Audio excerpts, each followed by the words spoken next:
जय हिंद दोस्तों, आपका स्वागत है आपके अपने यूट्यूब चैनल एग्जाम हॉल 0.1 में।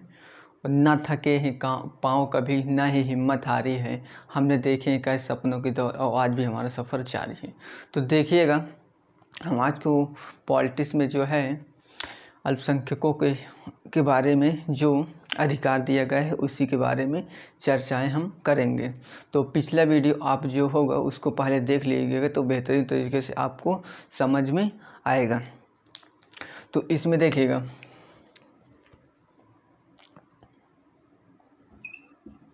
संस्कृत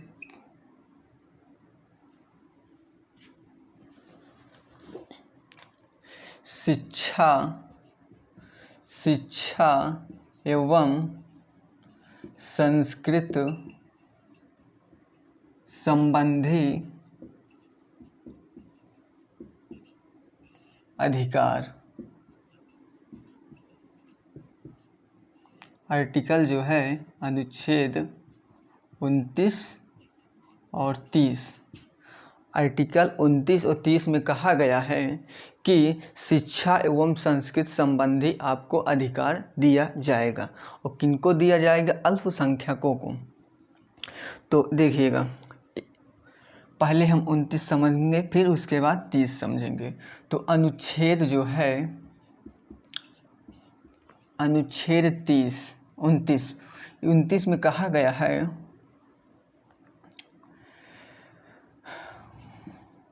अल्पसंख्यकों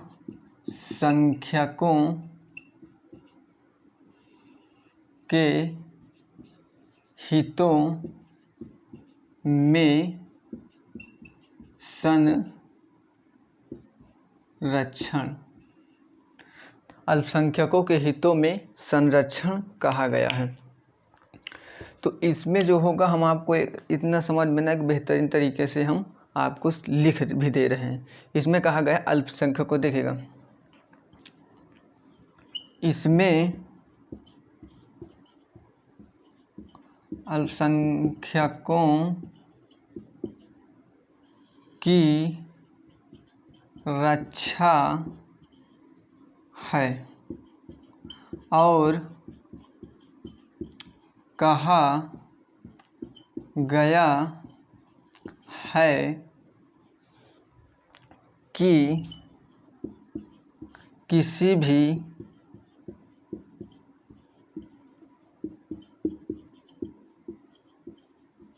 अल्पसंख्यक को उसकी भाषा और संस्कृति के आधार पर किसी भी संस्था में प्रवेश करने से नहीं रोक सकते हैं। तो आप इसको अब समझिए क्या लिखे हैं हमने। तो अनुच्छेद 29 में अल्पसंख्यकों के हितों में संरक्षण कहा गया है। इसमें कहा गया, इसमें अल्पसंख्यकों की रक्षा है और कहा गया है कि किसी भी अल्पसंख्यक को उसकी भाषा और संस्कृति के आधार पर किसी भी संस्था में प्रवेश करने से नहीं रोका जाएगा। तो देखिएगा, अल्पसंख्यक क्या होते हैं। जैसे हमारे यहाँ अल्पसंख्यक क्या हैं?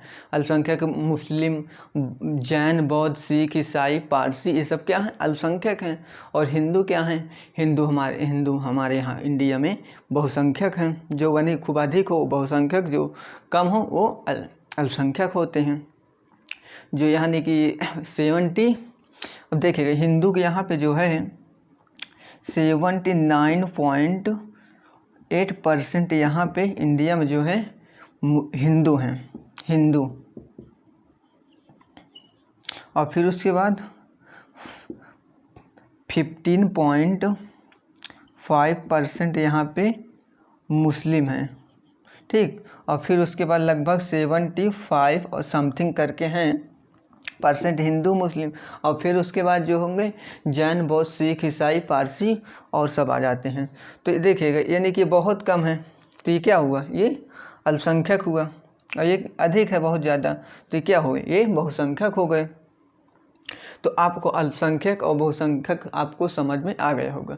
तो देखिएगा अब हम आपको समझा रहे हैं, इसमें कहा गया है इसमें अल्पसंख्यकों के से अच्छा है, और कहा गया है कि किसी भी अल्पसंख्यक को उसकी भाषा और संस्कृति के आधार पर किसी भी संस्था में प्रवेश करने से आप नहीं रोक सकते हैं। यानी कि किसी भी संस्था में, यानी कि संस्था में समझ रहे हैं, school, college, state university, central university, कहीं भी आप जो है प्रवेश करने से संस्था में नहीं रोक सकते हैं। और क्यों, यानी कि भाषा, वो कौन सी भाषा बोल रहे हैं, वो उनकी जो भाषाएं हैं, रुकिएगा 1 मिनट,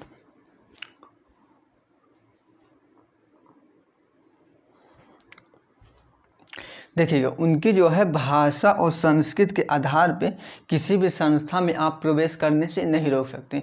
यानी कि वो भाषा कुछ भी बोलता हो, वो भाषा चाहे कश्मीरी, सिंधी, पंजाबी, हिंदी, बंगाली, असमी, उड़िया, गुजराती, मराठी, कन्नड़, मलयालम, तमिल, तेलुगु, उर्दू, संस्कृत, नेपाली, मणिपुर, कोंकणी, बोडो, डोगरी, मैथिली, संथाली, कोई भी भाषाएं बोलता हो तो उसको आप जो है संस्था में जाने से, प्रवेश करने से नहीं रोक सकते। यानी कि मान के लिए सेंट्रल यूनिवर्सिटी है, यूनिवर्सिटी है या स्टेट यूनिवर्सिटी है, तो ये नहीं कि मुस्लिम हैं, ये भाषाएं उर्दू बोल रहा है कि संस्कृत बोल रहा है, तमिल, ये सब जो बता चुके हैं भाषाएं, ये सब बोल रहा है, ये सब से कोई मतलब नहीं होगा। तो और फिर उसके बाद संस्कृति, यानी कि संस्कृति आपकी क्या है, जैसे मान के चलिए संस्कृति का मतलब ये होता है आपकी कल्चर क्या है, कल्चर यानी कि जैसे हिंदुओं में नमस्कार करते हैं, पैर छूते हैं, नमस्कार, और बड़े हैं तो मतलब कि बराबरी के तो नमस्कार करेंगे, थोड़ा बड़े हैं तो ऐसे हाथ जोड़कर करेंगे, और जैसे और ज़्यादा बड़े हैं तो पैर छूएंगे। और जैसे मुसलमानों में क्या होता है, कहेंगे सलाम वालेकुम, तो बोलेंगे, दूसरा बोलेंगे वालेकुम सलाम जनाब, ऐसे करके, तो उससे हमको मतलब नहीं है। और आपका कल्चर क्या है, आप चाहे कुर्ता पैजामा पहनिए, बुर्का पहनिए, जीन्स पहनिए, लोवर पहनिए, उससे कोई मतलब नहीं होगा, आपको संस्था में जाने से नहीं रोका जाएगा। ये नहीं मतलब कि आप स्कूल है, कॉलेज है, वहाँ पे यूनिफॉर्म चल रहा है, आप लोबरे पहन के चले जा रहे हैं, तो इसका मतलब ये गलत होगा। ये क्योंकि वहाँ पे जो टीचर लोग रहते हैं उनके आप शासन में रहते हैं, वो जो कहेंगे आप करेंगे। जैसे घर में हैं आप, गार्जियन के शासन में है, वो जो कहेंगे आप करेंगे, तो इस तरह होगा, ठीक। तो आपको आई होप ये आर्टिकल जो है आपको 29 बेहतरीन तरीके से समझ में आ गया होगा। इसको आप नोट कर सकते हैं।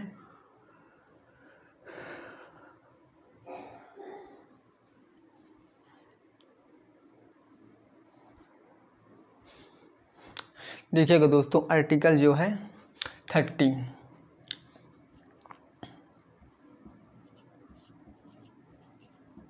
इसमें कहा गया है अल्पसंख्यकों की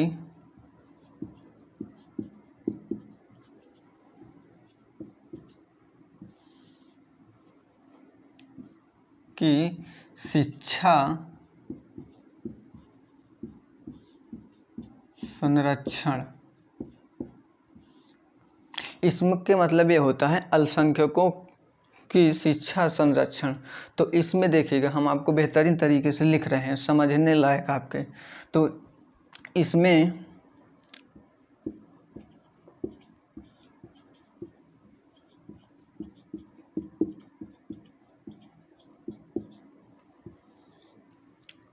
इस अल्पसंख्यकों की शिक्षा संरक्षण, इसमें अल्पसंख्यकों को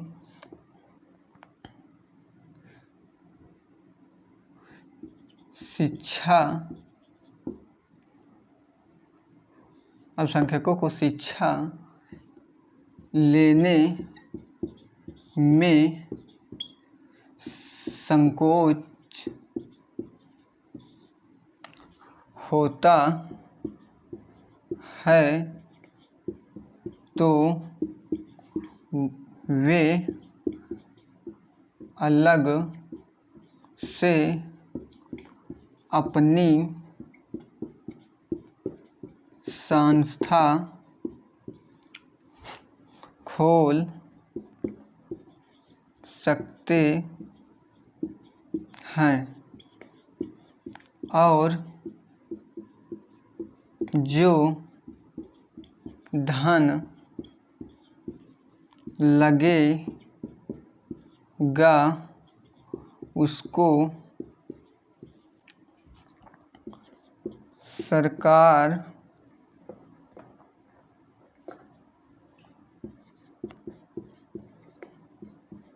देगी। तो देखिएगा, इसको आप पॉइंट समझिएगा। इसमें अल्पसंख्यकों को शिक्षा लेने में संकोच होता है, यानी कि बहुसंख्यकों के बीच में, हमने एक पॉइंट यहाँ पे नहीं जोड़ा है, यदि बहुसंख्यकों के बीच में अल्पसंख्यकों को शिक्षा लेने में संकोच होता है तो वे अलग से अपनी संस्था खोल सकते हैं और जो धन लगेगा उसको सरकार देगी। तो देखिएगा, यानी कि मान के चलिएगा अल्पसंख्यक, यानी कि मान के चलिए देखिएगा, जैन धर्म में होते हैं एक दिगंबर होते हैं, एक श्वेतांबर होते हैं। तो श्वेतांबर लोग जो होते हैं वो श्वेत वस्त्र पहनते हैं और दिगंबर लोग जो होते हैं वो वस्त्र धारण नहीं करते हैं। तो यदि अगर वो हम मान के चलिए कोचिंग पढ़ रहे हैं, उस बिना वस्त्र के आ गए दिगंबर लोग, तो हमको लोगों को अच्छा नहीं लगेगा, ठीक बीच में। तो वो क्या करेंगे, वो जो है अपनी अलग से संस्था खोल सकते हैं। तो उन यानी कि मान के चलिए जैसे कि मदर टेरेसा हो गया, गर्ल्स एंथोनियम कॉलेज हो गया, बॉय एंथोनियम कॉलेज हो गया। तो जैन धर्म क्रिश्चियन लोग जैसे आप जो है अपनी अलग से लोग जो है संस्थाएं खोल सकते हैं। और जो वहाँ पे जो टीचर आपको देगी सरकार जो होगी, टीचर आपको देगी, स्कॉलरशिप उसमें जो आएगा वो देगी, आपको ड्रेस देगी, यानी कि पूरा सरकारी तरह होगा वहाँ भी, जैसे को बोलते हैं एडेड कॉलेज, उस तरह। तो आपको पूरी जो व्यवस्थाएं हैं सब सरकार देगी। तो आपको इतना समझ में आ गया होगा। तो आई होप आप इसको नोट कर सकते हैं।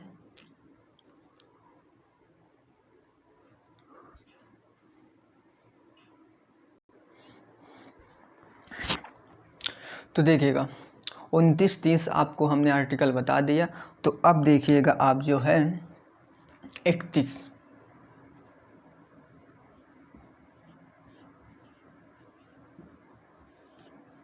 तो इसमें देखिए क्या कहा गया है। इसमें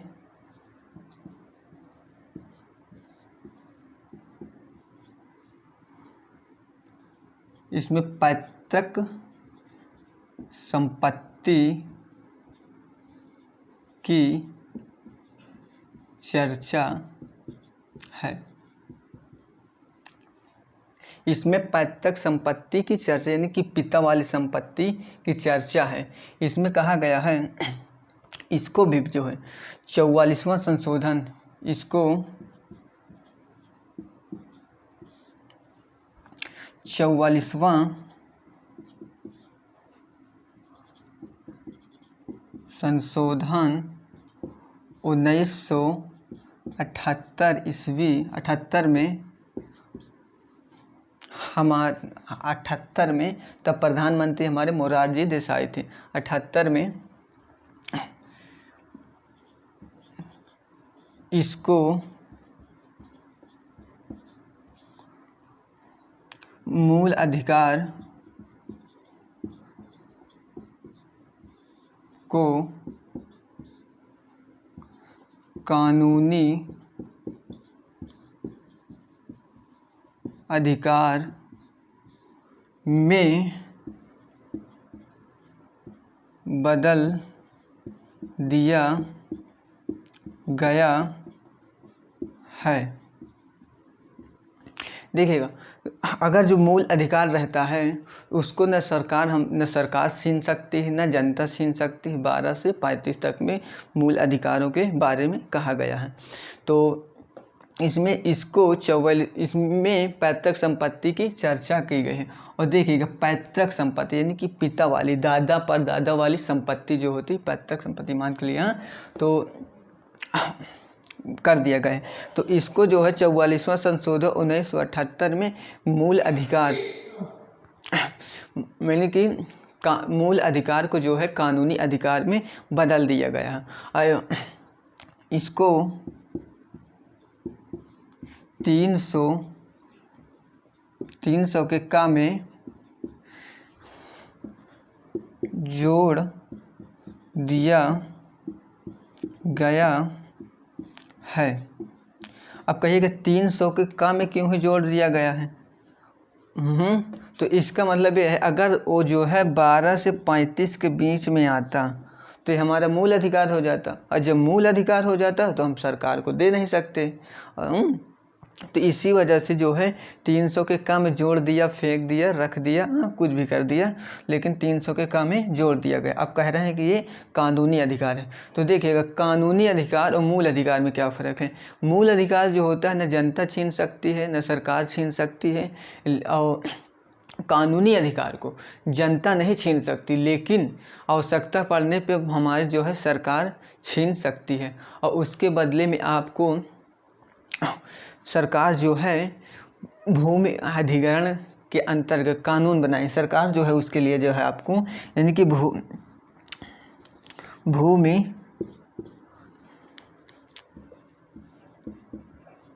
भूमि अधिग्रहण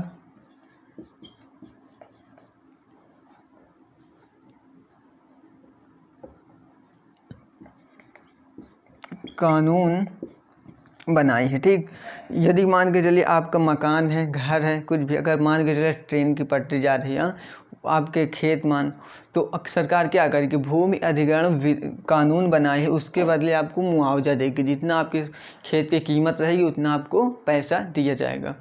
तो देखिएगा कानून बनाई है। आपको बहुत से लोगों को ये कंफ्यूज में रहता होगा कि क्या होता है, तो प्रस्ताव क्या होता है, विधेयक क्या होता है, कानून क्या होता है। इन सब चीज़ों में कोई विधेयक को कानून बोलता है, कानून को विधेयक बोलता है, ये सब कंफ्यूज बहुत से रहती है। तो आपको हम आज बहुत बेहतरीन तरीके से कंफ्यूज को दूर करेंगे। तो इसको आप जो है नोट कर लिए। इसमें देखिएगा आप एक चीज़ हम आपको और बता रहे हैं। देखिए इसमें जो पैतृक संपत्ति की बात कही गई, और 19 का जो है अनुच्छेद जो 19 का 6 नंबर में कहा गया है, उसमें भी संपत्ति का अधिकार है। अब है इसमें भी संपत्ति का अधिकार, वहाँ भी संपत्ति का अधिकार, ये क्या दोनों चीज़ सेम है? ये नहीं से हो सकता। ठीक, इसमें देखिए पैतृक संपत्ति पिता वाली संपत्ति की बात कही गई है, और वहाँ पे जो होगा अर्जित संपत्ति जो हमारे नाम है।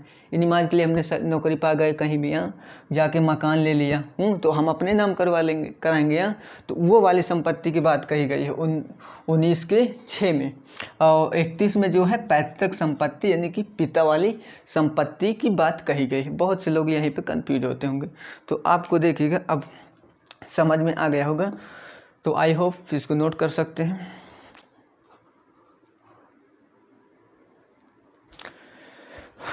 तो देखिएगा दोस्तों, हम आपको समझा रहे हैं, बहुत ही बेसिक चीज़ है, बहुत ही मज़ेदार चीज़ है।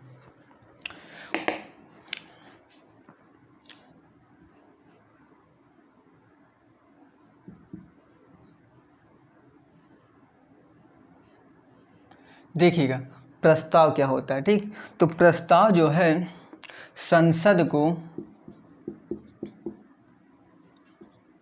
संसद लिखना, सांसद मत लिख देना, इसको जो है सांसद अलग होता है। सांसद वो होते हैं जो मंत्री होते हैं, कि सांसद यानी कि मेंबर होते हैं, यानी संसद के जो है लोकसभा राज्यसभा यानी कि सांसद होते हैं। सांसद में दी गई लिखित जानकारी को प्रस्ताव कहते हैं। तो देखिएगा समझिएगा, मान के चलिए क्या हुआ, ये संसद हो गया। ये संसद हो गया। एक में बैठती है लोकसभा, एक में बैठती है राज्यसभा। 545, 245 ये जो लोग होते हैं। हाँ, यानी कि मान के चलिएगा इधर का एक कोई बंदा, कोई होगा सांसद, यहाँ पे जो है प्रस्ताव लाया, लिख करके लाया है। या तो राज्यसभा से लिख करके लाया है, तो इसमें जो है संसद को दे देगा, संसद को यानी दे देगा। संसद के लोकसभा अध्यक्ष को दे या राज्यसभा अध्यक्ष को दे या इनकी में से किसी को दे, तो वो क्या होगा, यानी कि वो हुआ प्रस्ताव हो गया। और फिर उसके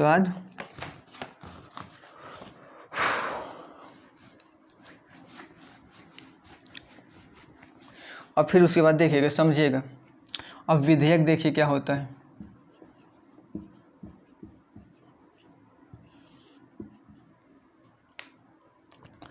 दी गई लिखित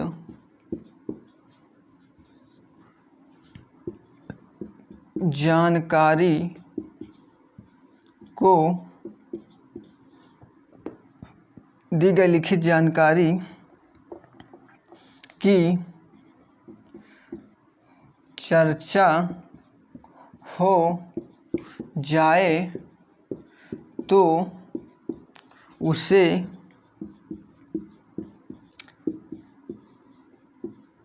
विधेयक कहते हैं।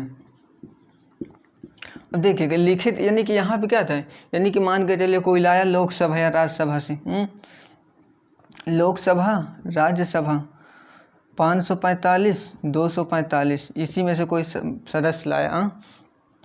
तो जब लिख कर लाया, जब अध्यक्ष साहब को दे दिए, लोकसभा अध्यक्ष को या राज्यसभा अध्यक्ष को, वेंकैया नायडू राज्यसभा अध्यक्ष, तो क्या होगा, वो जो होगा प्रस्ताव होगा।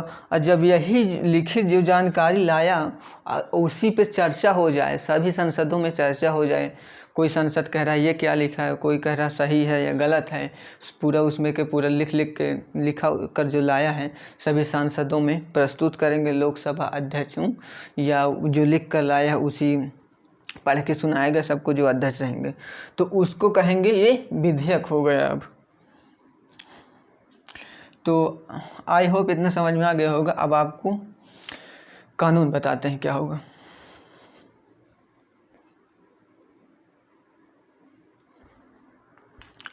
तो देखिएगा, आपको हमने बता दिया प्रस्ताव क्या होता है, विधेयक क्या होता है। प्रस्ताव उसे कहते हैं जो लिखित जानकारी को संसद में प्रस्तुत कर दे, उसी को हम प्रस्ताव कहते हैं। और विधेयक जो होता है लिखित जानकारी में यदि संसदों लोगों में चर्चाएं हो जाएं, क्या लिखा है क्या नहीं लिखा, तो उसको हम विधेयक कहते हैं। और अब देखिएगा हम कानून बताते हैं क्या होता है।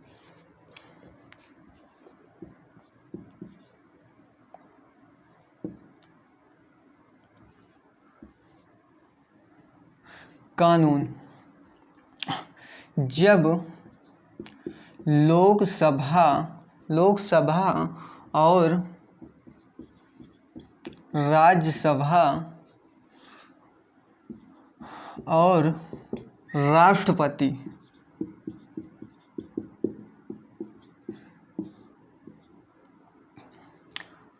प्रेसिडेंट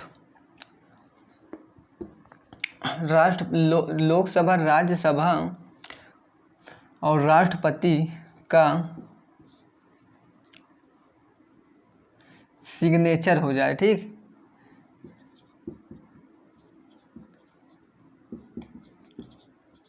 सिग्नेचर हो जाए तो उसे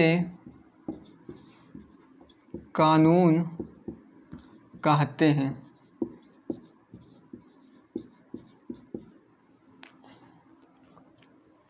देखिए, जब यानी कि लोकसभा, राज्यसभा और जब राष्ट्रपति कोई चीज़ में होते, लोकसभा राज्यसभा में सहमत हो गए, हाँ, यानी कि दोनों लोग लोकसभा राज्यसभा खूब सहमत है कि हाँ इसको लाइए, बिल लाइए। तो लोकसभा और राज्यसभा और फिर उसके बाद राष्ट्रपति जाएंगे, उस पर सिग्नेचर कर देंगे। कुछ भी चीज़ है उस पर जाके अपना नाम सिग्नेचर ऐसे कर देंगे, ठीक। और जब सिग्नेचर कर दिए तो वो क्या हुआ, वो कानून हो गया। तो आपको इतना समझ में आया होगा प्रस्ताव क्या होता है, विधेयक क्या होता है, कानून क्या होता है। तो विधेयक, प्रस्ताव, हम आपको फिर से एक बार रिविजन करें। प्रस्ताव उसे कहते हैं जो लिखित संसद में दी गई लिखित जानकारी को हम प्रस्ताव कहते हैं। और फिर वही जो लिखित जानकारियों में यदि जब चर्चाएं हो जाएं तो उसको हम जो है विधेयक कहेंगे। और जब चर्चाएं हो जाएं, जब लोकसभा और राज्यसभा दोनों सहमत हो जाएं कि हाँ भाई बनाइएगा, ये कानून सही होगा, जब दोनों जब बन जाएगा तो वही चीज़ जो है जब सहमत होगा लोकसभा राज्यसभा तो राष्ट्रपति के पास ले जाएंगे कि राष्ट्रपति साहब यहाँ पे आप सिग्नेचर करिए। और जब सिग्नेचर कर दिए तो वो कानून बन गया। इतना बस हो गया आपको। तो आई होप ये समझ में आ गया होगा। मिलते हैं अगले नेक्स्ट वीडियो में। जय हिंद, जय भारत।